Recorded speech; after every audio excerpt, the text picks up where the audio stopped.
Welcome to my channel. Today, we delve into one of the most haunting mysteries of the Cold War, a story that began with a routine passenger flight and ended in fire and silence above the dark sea. This is not just the tale of a crash, but of secrets, spies, and a world teetering on the edge of nuclear war. The year was tense, the skies thick with suspicion, and what should have been a peaceful journey from New York to Seoul would soon become the flashpoint for a conspiracy so deep it was buried under decades of denial and fear. Flight 007, a commercial airliner filled with families, businessmen, and diplomats, carried more than passengers. It carried questions that nations were willing to kill to keep unanswered. The night was clear when the jet lifted off the runway, its lights shimmering against the Atlantic mist. Inside, the cabin hummed softly, passengers settling into their seats, unaware that history was already watching. Among them sat a man whose identity was never confirmed, a quiet traveler who never spoke much, who boarded at the last minute, whose luggage was tagged with diplomatic clearance. The crew joked lightly as they prepared for takeoff, unaware that beyond the horizon, military radar operators from both superpowers were already tracking them. As the aircraft climbed into cruising altitude, the captain's calm voice broke over the intercom, reassuring, routine, completely ordinary. But nothing about this flight would ever be ordinary again. Hours passed smoothly, the hum of engines steady, the lights inside dimmed as passengers drifted into sleep. Somewhere over the North Pacific, faint signals began to flicker on Soviet radar. Controllers in the Far East Command Center leaned forward, confused. The blip on their screens didn't match any known flight plan. In a time when paranoia defined policy, mistakes were deadly. The Soviets believed they were watching an American spy plane cross into their restricted airspace, one that had been gathering intelligence near their most secret military installations. In the silence of the control room, an order was whispered, a command that would echo through decades. Intercept it. At 35,000 feet, the flight crew had no idea they were being hunted. The pilot adjusted course slightly, unaware that the navigation system had begun to drift off route due to a minor input error. The passengers gazed at the stars outside, serene, unaware that two Soviet fighters were racing through the night sky behind them, closing fast. On the ground, American intelligence operators picked up the chatter, fragments of Russian code, urgency in their tone. They tried to reach the flight to warn the crew, but the frequency was already jammed. In the blackness over Sakhalin Island, streaks of light tore through the clouds as the Soviet jets armed their weapons. One of the pilots hesitated, sensing something was wrong, but the command came again. Fire. The explosion was seen from miles away. A brilliant flash in the night sky, a roar that rippled across the ocean. Inside the cabin, chaos erupted in a single second of pure confusion. Oxygen masks fell, alarms screamed, and passengers clutched each other as fire ripped through the fuselage. The captain's final transmission was barely audible, a broken plea for help that never reached anyone. Within minutes, the great aircraft was gone, scattered into 1,000 burning fragments over the dark sea. Families waited by phones that never rang, watching the news in disbelief as conflicting stories poured in. The Soviets claimed they had destroyed an intruding spy plane. The Americans called it murder. Somewhere between those two truths lay the secret no one wanted to reveal. As days turned into weeks, search ships combed the waters, pulling fragments of metal and scraps of clothing from the waves. Bodies were few. The currents had carried them away. But among the recovered wreckage were pieces of strange equipment, not listed on any cargo manifest. Military-grade radio parts, coded transponders, fragments of surveillance film. Questions began to spread like wildfire. Was this truly a civilian flight, or had it been used for intelligence gathering without the crew's knowledge? Western officials denied it, insisting it was a tragic navigation error.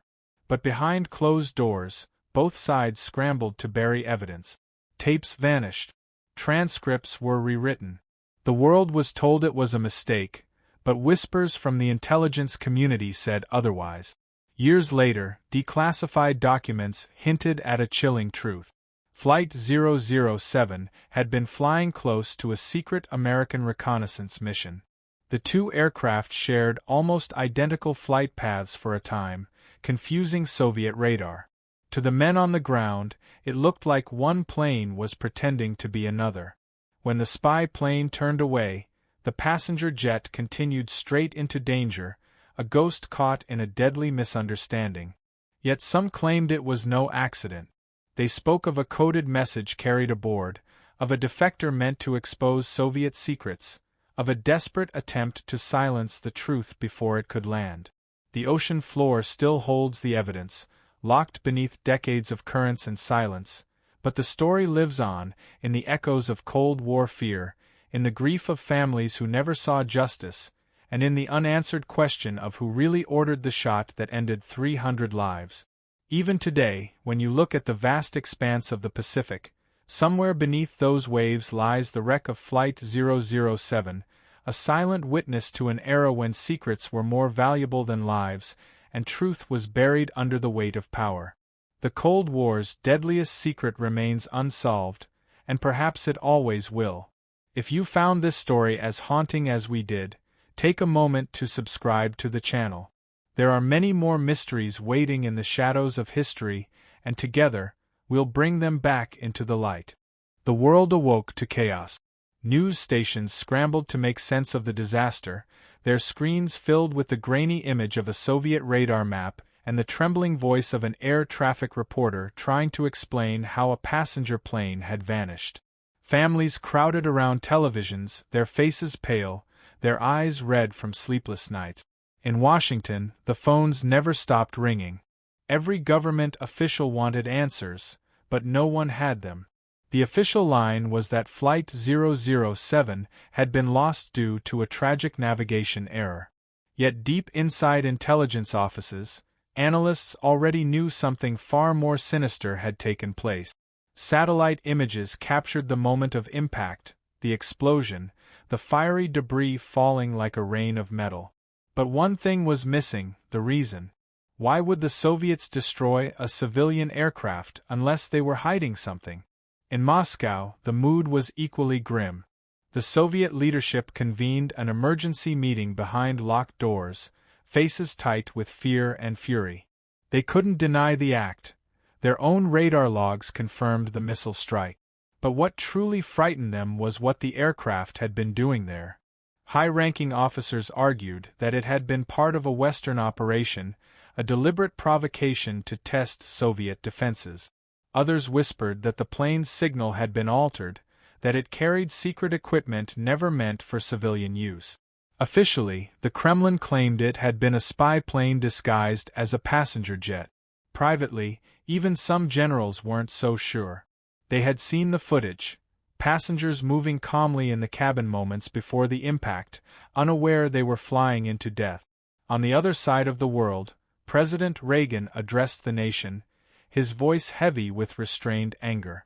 He called it a massacre, an act of barbarism against innocent civilians. His speech echoed across the airwaves, igniting fury among the American people. Candlelight vigils appeared in every city. Families held up photographs of their lost loved ones, pleading for justice that would never come. The political pressure mounted fast. Within hours, the Cold War balance shifted again, tension tightening like a noose. Fighter jets were scrambled, naval fleets repositioned, and both sides prepared for what felt like the brink of open war. Yet behind the scenes, something strange was happening. Certain documents related to Flight 007 were quietly sealed. Witness reports vanished. The black box recordings, when recovered, were declared unreadable. But not everyone believed that. In Japan, a fisherman claimed to have heard an explosion that night and seen parachutes drifting down into the sea. He was dismissed by authorities as unreliable. Still, rumors began to spread. What if some passengers had survived? What if the Soviets had taken them prisoner to hide what they had found on board? Intelligence circles buzzed with speculation. There were whispers of secret messages hidden in the flight's communication logs, codes only a few could recognize. Some believed the flight was never supposed to make it to its destination, that someone aboard carried something too valuable to allow it to fall into the wrong hands. A small group of independent journalists began their own investigation, following leads through military leaks and forgotten archives. What they uncovered was a trail of contradictions. The flight plan filed in Anchorage did not match the one later recorded by air traffic control. The plane's transponder had broadcast strange frequencies, briefly switching to a classified military channel. And one passenger, seated near the center of the aircraft, had used a fake name that matched no database in any country. Inside the Soviet Far East Command, a surviving radio operator later confessed that he had heard a voice from the cockpit moments before the missiles hit, a voice saying they were being jammed, that their instruments were failing, that something was wrong with the autopilot. But that recording, too, was lost soon after. Officially, it was said to have been accidentally erased. To this day, no one knows what really happened in those final minutes. Did the pilots realize they were being hunted? Did they try to communicate? Or did the interference come from something, or someone, else? In Washington, one low-level intelligence officer grew obsessed with the case. His name was never made public, but his private notes, released years later, spoke of a theory that shook the room. He believed the flight had been deliberately guided off course, not by mechanical failure, but by remote manipulation. At that time, both superpowers were experimenting with satellite control systems, capable of hijacking or redirecting aircraft navigation data. If Flight 007 had been used as cover for a spy mission gone wrong, it would explain everything. The location, the response, the desperate attempts by both sides to bury the evidence. But it would also mean that the passengers were collateral, innocent lives sacrificed in a game of deception. As international outrage grew, the Soviets finally admitted to the shootdown, calling it a defensive action. They released edited radar tapes showing the aircraft entering their airspace, but when analysts studied the footage frame by frame, inconsistencies appeared. The timestamps didn't match, the radio responses were missing, and the fighter pilot's own words had been cut mid-sentence. Still, for most of the world, the official story stood, a tragic accident caused by Cold War fear and confusion. But beneath that thin layer of explanation, the truth festered. Intelligence agents whispered of intercepted transmissions sent minutes before the strike, messages that never reached the flight crew. Something had gone terribly wrong, and no one wanted to admit how deep the failure went. The crash site became a forbidden zone. Soviet ships patrolled the waters, turning away foreign divers and journalists. They said it was for safety. But American satellites caught strange activity, large recovery vessels working day and night, hauling debris under heavy guard. One piece, identified through leaked photos, showed a section of the fuselage with burn marks that didn't match missile damage. It looked like an internal explosion, as if something inside the aircraft had ignited before the missile struck. Could there have been a device on board? Or had something been planted? The questions grew darker with each passing day, and every answer led to silence. Back in the United States, grief turned to anger and anger to suspicion. Families of the victims were told to stop asking questions. Some received anonymous calls warning them not to speak to the press. Lawsuits disappeared. Reporters who pursued the story found their sources retracting statements or disappearing altogether. The more people searched for truth, the more the world seemed determined to forget. Yet the mystery refused to die. Hidden among the debris, divers later found a fragment of a metal case with foreign serial codes. Not Soviet, not American, but something else. No one ever explained what it was. The Flight 007 disaster became more than just a tragedy. It became a symbol of how truth can drown in silence, how nations can turn death into propaganda, and how sometimes, the most dangerous secrets are the ones that never make it home. And somewhere, deep beneath the cold Pacific waves, the answers still wait, sealed in steel and salt, whispering the story of the night when the Cold War almost turned hot. In the months that followed, the world tried to move on, but Flight 007 refused to fade from memory. Every photograph of the smiling passengers became a silent accusation, every unanswered question a wound that refused to heal.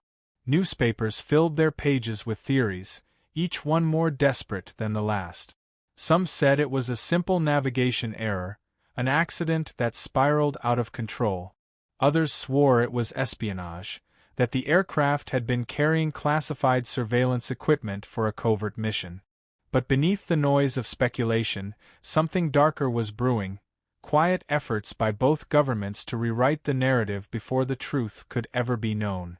Declassified memos decades later revealed the first hints, coded diplomatic exchanges between Washington and Moscow within hours of the crash, documents marked "for eyes only," and a chilling line that read, "Maintain containment, public knowledge limited to navigation deviation." It was as if the world had been told to forget before it had even begun to ask. For the families, there was no closure. Mothers and fathers received letters that said their loved ones had perished instantly, but without bodies to bury, grief became endless. One woman, whose husband was a journalist on board, began to gather her own evidence.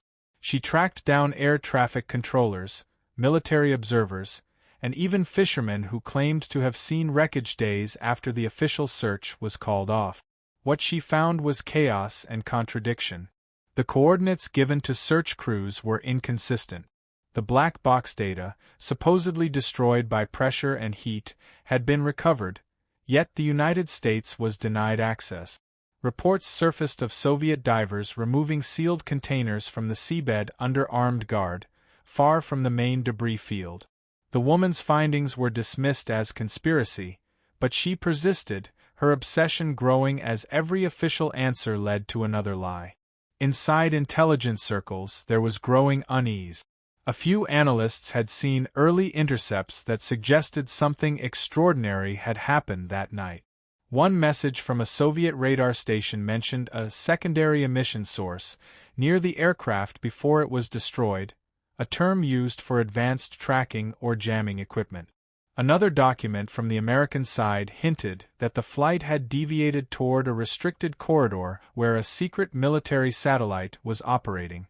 If that satellite had malfunctioned or if it had interfered with the plane's navigation systems, it would explain the sudden course drift. But it would also expose a classified technology that no one wanted the world to know existed. So, the easier story prevailed, a tragic pilot error, a regrettable misunderstanding. Yet the people closest to the truth either vanished or were silenced. One of them was the radar officer stationed on Sakhalin Island that night. Years later, he confessed in a hidden interview that what he saw still haunted him. The order to fire, he said, didn't come from the air defense commander, but from someone higher, someone whose voice he didn't recognize. The tone was calm, practiced, and absolute. When the pilot hesitated, the order repeated, "Engage the target." After the missile struck, the officer watched as two blips appeared briefly on his radar, two separate heat signatures falling toward the ocean, one much smaller than the other. He believed it was an escape pod or debris that had broken off before impact. But when he tried to include that detail in his official report, he was told to erase it. A week later, he was transferred to a remote outpost and never heard from again. The same silence reached across the Pacific. A handful of American reconnaissance pilots who had been flying near the region that night reported strange interference, static bursts, magnetic fluctuations, even instruments freezing for several seconds. One of them, speaking anonymously, said he saw a brief flash at high altitude that didn't resemble an explosion, but a pulse, a blinding white flare that seemed to distort the horizon itself. Scientists who later analyzed satellite readings from that night discovered an unusual spike in electromagnetic activity near the crash zone, but the data was quietly reclassified and buried. To this day, it remains one of the few unexplained anomalies recorded in that sector during the entire Cold War. Meanwhile, the families continued to demand answers. They organized committees, held press conferences, and begged for international investigations. At first, the media supported them. But soon, stories began disappearing. Journalists who pursued leads found their credentials revoked or their offices raided for unrelated violations. In Tokyo, a reporter received a call warning him that continuing to investigate Flight 007 would risk his safety. He ignored it and went missing 2 weeks later. The last person to see him claimed he had arranged a meeting with a foreign intelligence contact, who promised to deliver proof that the flight had been part of a spy operation gone wrong. The meeting never happened. His notes, his audio tapes, and his typewriter were all found in his apartment, untouched, except for one missing cassette labeled Night Signal. Years passed, and the world turned its attention to new wars, new crises, new scandals. The memory of Flight 007 faded from headlines but not from history. Deep within archives locked away in steel and dust, the story waited. Until one day, decades later, a retired naval officer came forward with a confession. During the search operation, his ship had received orders to stand down after detecting a faint distress beacon, a beacon broadcasting from coordinates the Soviets had already declared cleared of wreckage. He was told the signal was an echo, a false alarm caused by underwater noise. But he never believed it. The transmission repeated 3 times, faint but unmistakable, a human voice saying, "We are alive." Whether it was real or not remains one of the most chilling mysteries of the entire event. Could there have been survivors? Could the Soviets have captured them, keeping them hidden in secret facilities far from the world's eyes? Declassified interrogation records from KGB archives years later mention foreign captives transferred under false identities around the same time. No connection was ever officially confirmed, but the timeline fits too closely to ignore.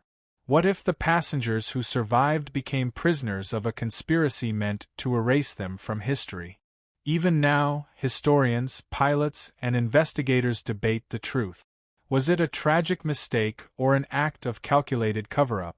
Did Flight 007 stumble into forbidden airspace by accident, or was it pushed there intentionally to provoke a response, to justify something greater?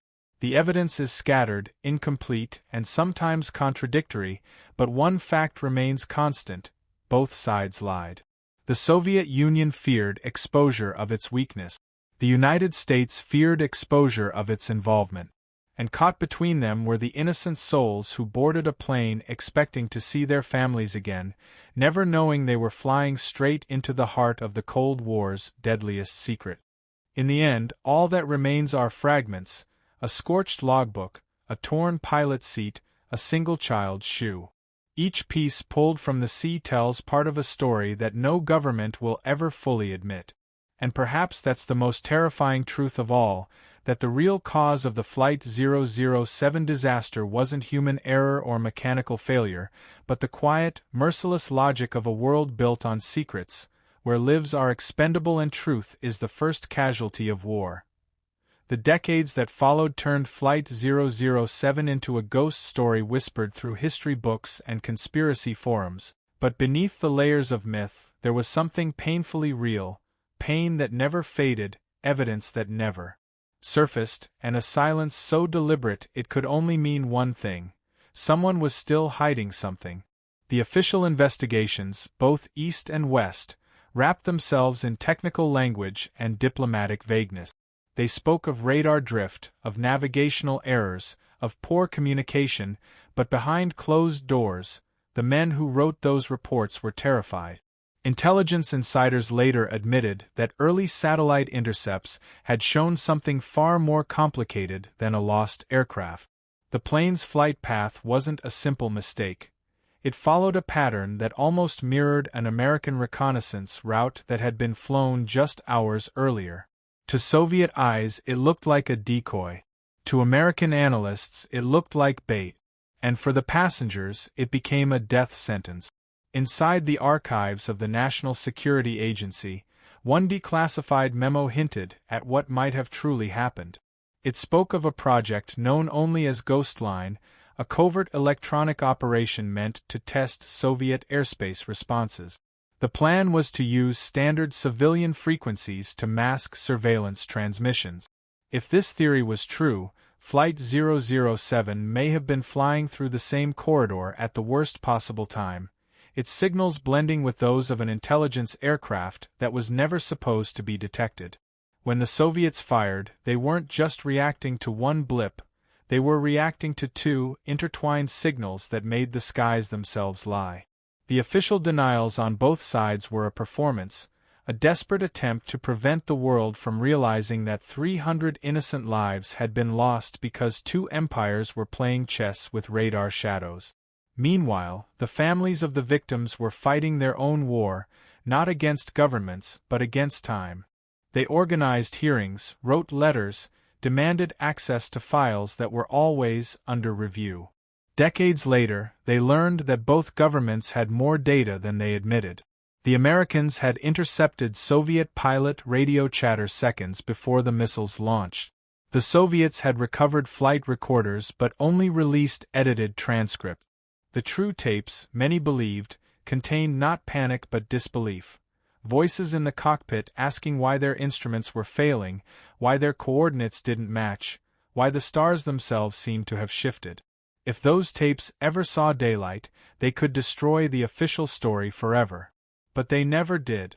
Every request to release them was denied. In Japan, a diver named Kenji Nakamura became obsessed with finding the truth. He had served on one of the search vessels in the 80s and never forgot what he saw: the Soviet ships surrounding the debris field like sharks, hauling wreckage at night, shining floodlights down into the depth. Years later, with his own equipment and private funding, he returned to the site, determined to find something everyone else had missed. The currents were violent, the seafloor buried under silt, but after weeks of searching, his sonar picked up an anomaly: a large metallic structure lying far from the officially mapped debris zone. When he finally dove to it, he found a fragment of fuselage half buried in sand, its metal twisted, its paint scorched black. But what caught his attention wasn't the wreckage, it was what lay beside it. A sealed metallic box, no larger than a briefcase, engraved with symbols he didn't recognize. He recorded everything and brought it to the surface. Within days, men claiming to be from maritime safety visited his dock, confiscated his footage, and warned him not to discuss what he found. He vanished a month later. His boat was discovered drifting near the Kuril Islands, engine still running, with no one aboard. The deeper investigators dug, the more strange coincidences emerged. Satellite imagery from the night of the crash showed a pattern of electromagnetic interference spanning hundreds of miles, strong enough to disrupt not just navigation but radio contact.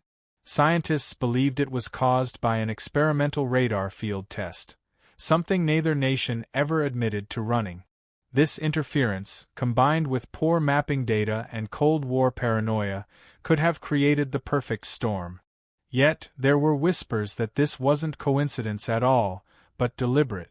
That someone wanted the aircraft to be there. That Flight 007 had been nudged into danger by false signals, its navigation quietly hijacked by forces far beyond its pilot's control. Even within the Soviet Air Force, cracks appeared in the story. Years after the fall of the USSR, retired officers began to speak. One described receiving a coded directive before the incident: if the unidentified craft continues course, engage regardless of civilian markings. Another admitted that after the shootdown, he was ordered to destroy all communication logs related to the mission. "We were told it was an American spy plane," he said.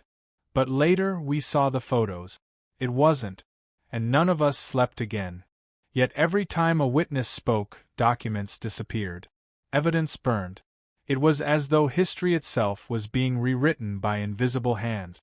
But what frightened investigators most wasn't the silence of governments, it was the anomalies that refused to disappear. In the months after the crash, fishermen reported hearing strange radio signals at sea, bursts of coded tones followed by faint human voices. Search vessels tracked them but found nothing. Some believed it was an emergency beacon trapped under the wreckage. Others thought it was something worse, an attempt by someone to draw rescuers away from the real site. When those transmissions abruptly stopped, everyone assumed it was over. But a decade later, during a naval exercise, a U.S. destroyer picked up the same signal on an encrypted channel, pulsing weakly from the same coordinate. The frequency matched the original distress code of Flight 007. Even now, no one can explain it. Some say it's a sonar echo, a relic of old equipment. Others whisper it's the ocean remembering, a haunting replay of a tragedy trapped in layers of cold salt water.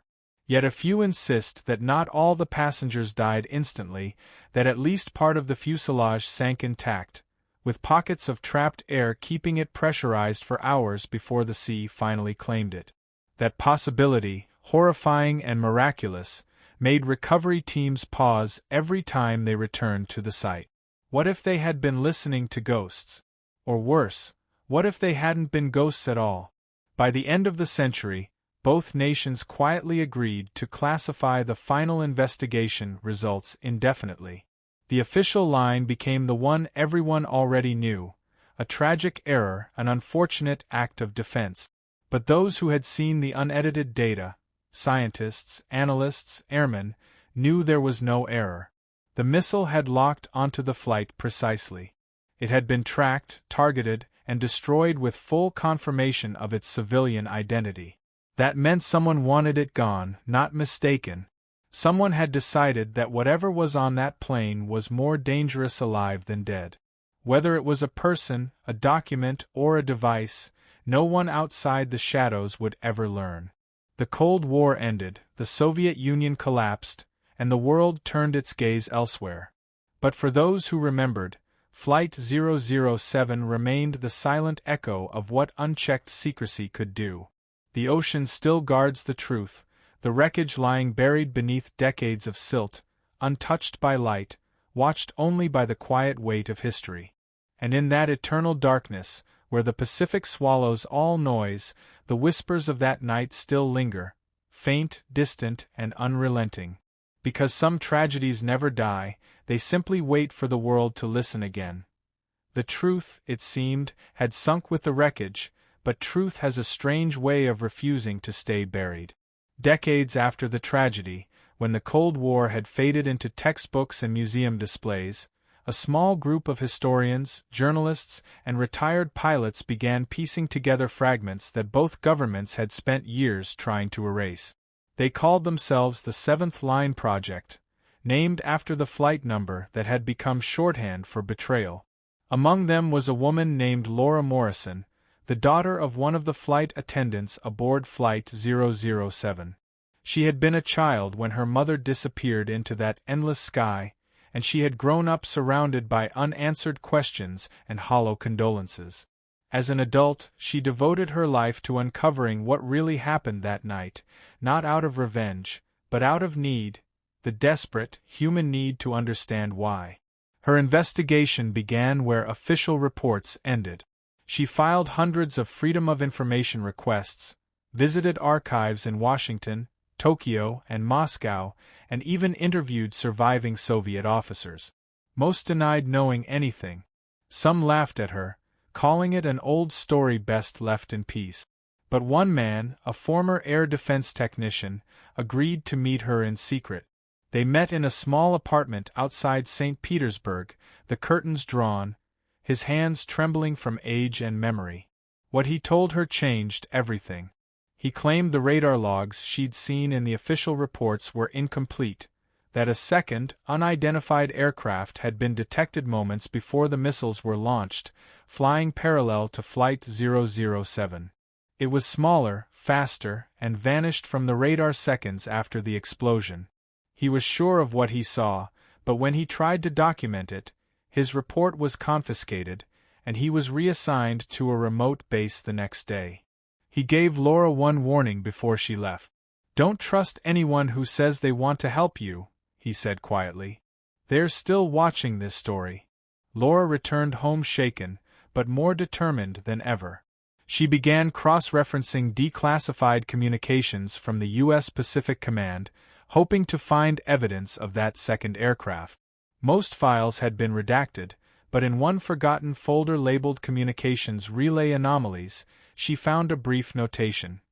Unidentified signal match detected. Altitude 32,000, same bearing as KAL-007. The line was stamped classified and signed off by a U.S. Air Force communications officer who had died in a car accident 2 months after the crash. It was the first solid proof that another object had shared the airspace that night. Whether it was a reconnaissance jet, a drone, or something else, no one could say, but it made the official narrative crumble like paper in rain. As she dug deeper, Laura uncovered another layer of secrecy. Flight manifests from that night listed one additional passenger who did not exist. The name was common, the passport number valid, but the person had no prior travel record, no digital footprint, and no family. Witnesses recalled a man in a gray suit boarding last, escorted by airport personnel who spoke little and avoided eye contact. Some said he sat near the cockpit, others swore he was in the first-class cabin, but his face was never captured on film. Rumors spread that he carried a briefcase that was never scanned, labeled diplomatic cargo. When the wreckage was later examined, one of the few intact items found floating near the surface was a sealed diplomatic pouch. Its markings burned off, its contents never disclosed. It was quietly handed over to U.S. officials and never mentioned again. Meanwhile, in the depths of Moscow's aging archives, a retired colonel named Viktor Zaitsev stumbled upon something extraordinary. He had served in the same division that handled the aftermath of the Flight 007 incident, and while reviewing old security documents for declassification, he found a set of tapes marked only with the date of the disaster. Expecting routine air defense chatter, he played them. What he heard made his blood run cold. The voice of the Soviet fighter pilot responsible for launching the missile was calm, almost mechanical, but moments before firing, he said something unexpected. "Command, I see civilian markings." "Repeat, I see civilian markings." A pause followed, then a cold voice replied, "Proceed." After the explosion, the same pilot whispered, "It's breaking apart, there were people." Then silence. Those tapes, Zaitsev later said, were never meant to survive. He copied them and sent the originals for destruction. But years later, guilt drove him to leak a small section to a journalist abroad. That clip aired briefly before disappearing from the airwaves, censored by pressure from unknown sources.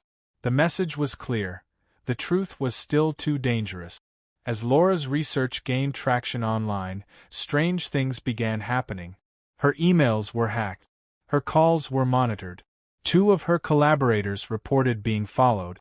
One night, her home office was broken into. Nothing was stolen except her hard drives and the folder labeled Radar Reconstruction. She received an anonymous message the next day with a single line, "Some secrets are not meant to be unearthed." It should have frightened her, but instead, it confirmed everything she suspected. Someone still had something to hide. Someone still cared about Flight 007. In the shadows of the Pacific, the ocean itself began giving up its own clues. A private salvage company, using deep-sea drones, discovered fragments of the aircraft that had never been mapped before. Among them was a large section of the rear fuselage and part of the wing structure, remarkably preserved. Embedded within was a piece of machinery that didn't belong to any known Boeing model from that era, a small black module sealed inside the frame, its components far too advanced for early 1980s technology. When engineers analyzed the fragment, they found evidence of microcircuitry and fiber optics, decades ahead of its time. The discovery was quietly buried under the label of misidentification, but those who saw it knew better.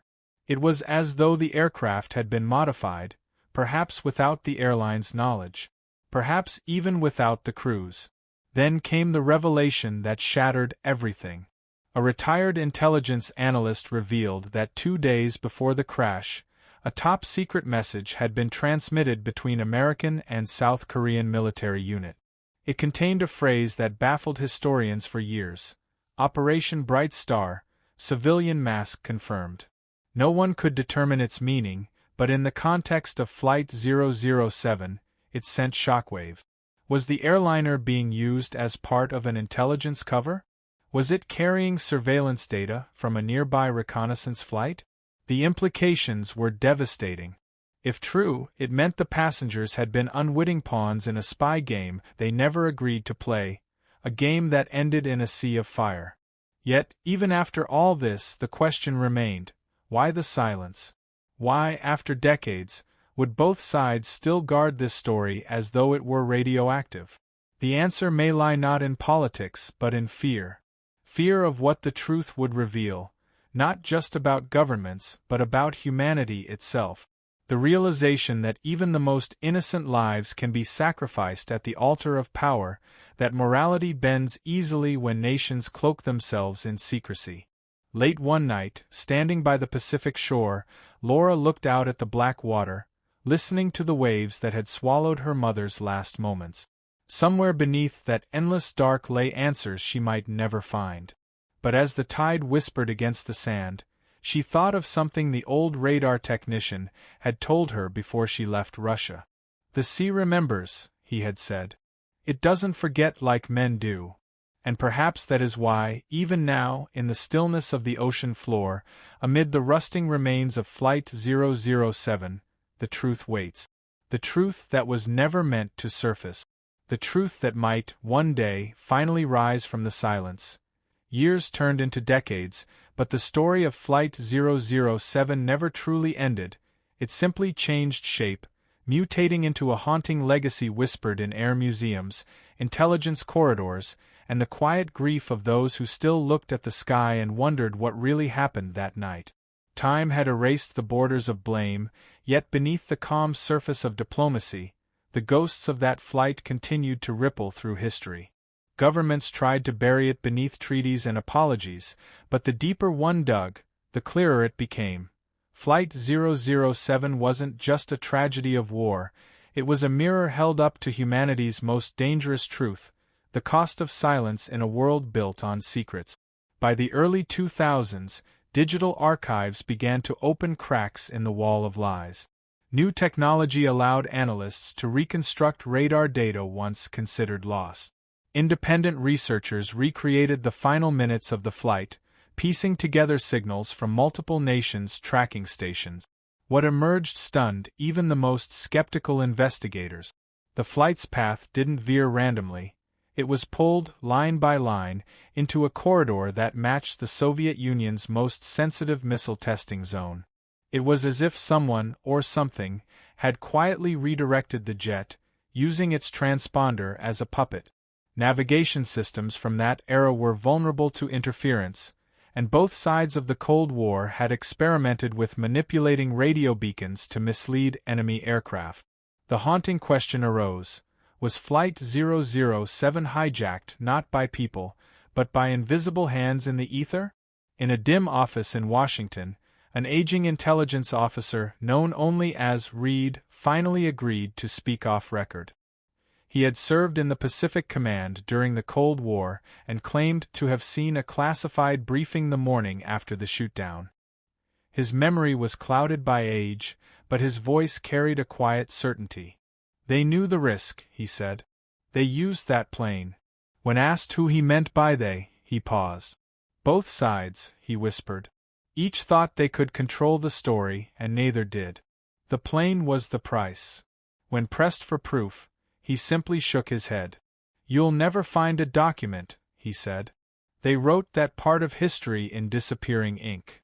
Meanwhile, across the ocean, Laura Morrison, older now but still relentless, received an anonymous package at her doorstep.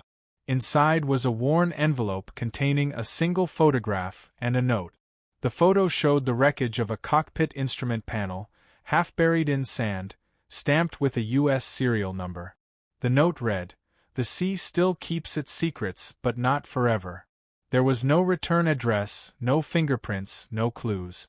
For days she stared at that photo, wondering who had sent it. Someone who wanted her to keep digging, or someone warning her to stop. She decided it didn't matter. She would continue, no matter what it cost her. Her next lead came from an unexpected source, a retired Japanese naval officer who had participated in the original search operation. He claimed his sonar team had detected an unusual metallic structure near the crash site, something far larger than any civilian aircraft part. They were ordered to classify it as geological interference. Years later, he went back with his own team. What they found, he said, wasn't geology. It was a shape, curved like a hull, with markings in both Cyrillic and English. He believed it was part of a larger assembly. Something experimental, perhaps a joint surveillance array mounted illegally under the fuselage. He took photos, but before he could release them, his computer was stolen during a break-in. The next morning, he was found dead in his car from carbon monoxide poisoning. The photographs were never recovered. But one copy survived, buried in an old archive folder Laura later uncovered through a journalist contact. The image was blurry but unmistakable, a steel panel with both Soviet and American inscriptions etched on its surface. It suggested something once unthinkable, that Flight 007 had been part of a secret cooperative surveillance mission gone horribly wrong, an operation meant to monitor early nuclear test transmissions that spiraled out of control. Both governments had denied working together on anything of that kind, but the evidence whispered otherwise. If that mission was real, it would explain everything: the radar confusion, the secrecy, the destruction, the silence. It would also mean that both sides had blood on their hands. By now, Laura's investigation had gained quiet momentum online. Forums buzzed with her findings, scholars debated her theories, and documentarians offered her contracts she refused, knowing sensationalism would only bury the truth deeper. But not everyone celebrated her persistence. One evening, as she was driving home through the fog-covered coastal road, headlights appeared in her rearview mirror, bright, unblinking, following too closely. She turned off onto a side street, heart pounding, but the car stayed behind her. When she finally pulled into a gas station, it passed slowly by, its windows tinted, its license plate covered in dust. Inside, the clerk said he hadn't seen anyone like that before, but his uneasy glance told her otherwise. She drove home in silence that night, feeling the weight of unseen eyes. The closer she came to the truth, the more it seemed to resist her, as though reality itself was conspiring to remain unsolved. Her apartment was broken into again, this time more carefully. Nothing stolen, but drawers slightly open, as if someone wanted her to know they had been there. Her emails stopped working. Her phone began to echo faintly during calls. Still, she refused to stop. In her final report, never published but shared among a small circle of trusted colleagues, she wrote, "Flight 007 was not lost. It was erased. It was erased by those who feared what it carried, and by those who could not afford to let truth survive the fall." In a sense, she was right. Years later, when another cache of Soviet military files was declassified, a short memo was found tucked inside an unrelated document. It read, "Recovery complete. All items transferred to designated site. Maintain denial." No details followed, but its date matched the day Soviet divers finished their final sweep of the crash site. It was the last recorded mention of Flight 007 in any official archive. Today, the story lives only in fragments, echoes on old radio tapes, whispers in declassified files, grief in the eyes of families who still light candles each September. And yet, even in silence, there is a kind of voice. Some nights, fishermen still claim to hear faint transmissions near the old coordinates, soft, rhythmic pulses, as if the ocean itself still remembers. Scientists call it interference, a glitch caused by deep-sea cables. But others believe it's something else. A warning, a memory, a ghost. And so the legend endures, suspended between truth and myth, between sky and sea. The Cold War ended, but its shadow lingers in that empty space over the Pacific where 300 souls vanished into history. Perhaps someday, when the last classified vault is opened and the last frightened man speaks, the world will finally understand. But until that day, the waves will continue to move over the silent grave of Flight 007, an unmarked tomb for the dead, and for the truth that was buried with them. If you've stayed with this story until now, thank you. Stories like these remind us that history is not always what we're told, it's what we're willing to see through the silence. If you'd like to hear more untold truths like this, take a moment to subscribe to the channel. There are many more stories waiting beneath the surface, stories of courage, mystery, and the haunting price of secrecy.